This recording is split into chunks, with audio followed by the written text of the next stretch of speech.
স্থানীয় সময় সোমবার সকাল থেকেই দেশজুড়ে ধর্মঘটের ডাক দেয় বেলজিয়ামের ৩ প্রধান শ্রমিক ইউনিয়ন। ব্রাসেলস, অ্যান্টওয়ার্প থেকে শার্লরোয়া সবখানেই জনতার ঢল নামে সরকারের ব্যয় সংকোচন নীতির বিরুদ্ধে। এ ঘটনায় বন্ধ করে দেয়া হয় চার্লরোয়া বিমানবন্দর। পাশাপাশি ব্রাসেলস বিমানবন্দরে বাতিল হয় শতাধিক ফ্লাইট। শহরের বেশিরভাগ বাস, ট্রাম ও মেট্রো পরিষেবা বন্ধ হয়ে পড়ায় অচল হয়ে পড়ে জনজীবন।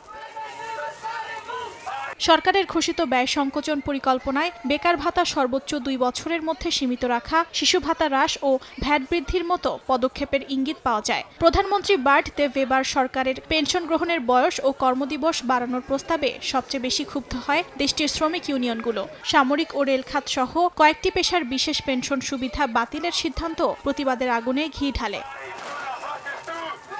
আন্দোলনের মঞ্চে এবিভিভি ইউনিয়নের নেতা থিয়েরি বটসন বলেন, দে ভেবার সরকারের বিরুদ্ধে এই লড়াই কেবল আজকের নয়, গোটা একটি প্রজন্মের। অর্জিতা সোহেজিন, সময় সংবাদ।